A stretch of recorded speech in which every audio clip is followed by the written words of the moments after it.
Ce qui est historique, il faut se rappeler qu'en 2019, on était à 40 milliards. En 2023, on sera à 100 milliards.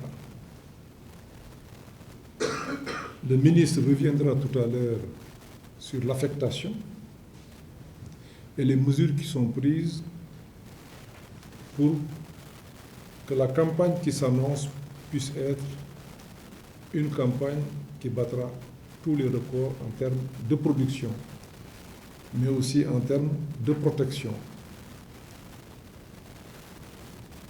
C'est ainsi qu'au terme de ces rencontres, je voudrais demander au ministre de l'Agriculture de prendre des mesures pour le démarrage effectif au mois de mai 2023 de la campagne agricole. Il veillera à la mise en place des commissions de cession des intrants par les autorités administratives au plus tard le 15 mai 2023. Troisièmement, il va assurer le suivi de la mise en place des intrants, du comportement phrénologique des cultures et de la commercialisation.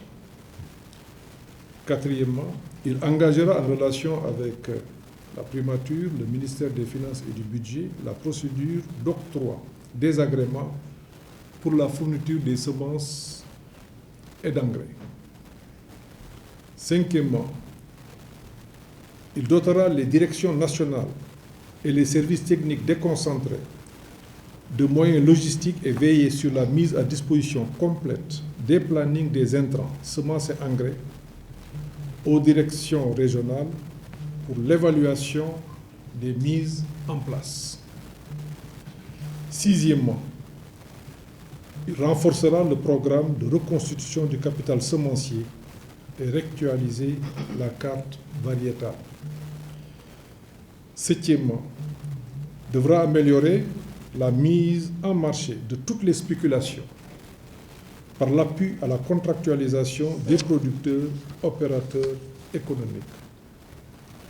Huitièmement, proposera un schéma adéquat de commercialisation au profit des producteurs et de leurs coopératives en accordant une attention spéciale à la situation des huileries. Neuvièmement, engager les moyens requis en vue d'intensifier la lutte contre les oiseaux granivores qui menacent les périmètres rizicoles dans la vallée du fleuve Sénégal. Dixièmement, procéder à la cession dans les meilleures conditions pour les producteurs du matériel agricole des dernières générations récemment acquis par l'État. Onzièmement, anticiper sur l'acquisition de semences certifiées et d'engrais de qualité à des conditions de marché favorables. Douzièmement, renforcer les capacités d'intervention de la direction de la protection des végétaux. Treizièmement, assurer une bonne diffusion et vulgarisation des données météorologiques.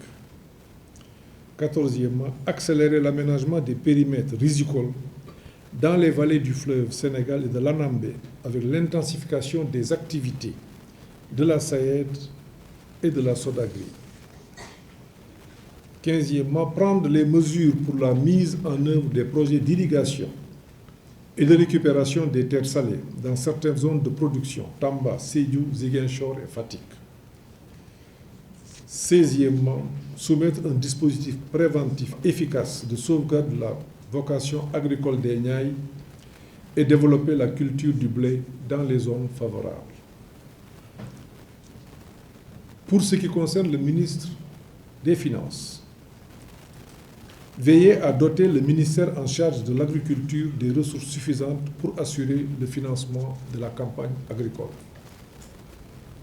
Il donnera les premières indications lors du débat budgétaire qui se tiendra à l'Assemblée nationale avant le 30 juin de cette année.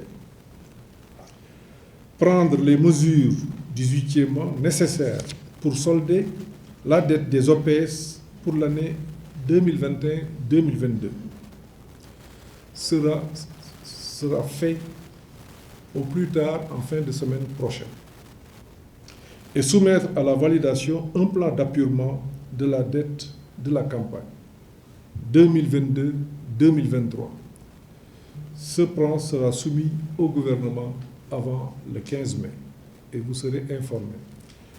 19e, c'est la dernière recommandation, c'est de demander au ministre de l'économie, du plan et de la coopération d'inviter les banques pour que l'on puisse échanger sur la problématique des taux d'intérêt qui sont assez élevés et de veiller à une meilleure articulation entre les instruments de financement que nous avons, que sont l'ADR, le FONGIP et les banques, pour pouvoir permettre à nos agriculteurs qui en ont besoin d'avoir des financements rapides et à bas prix. Je vous remercie de votre attention.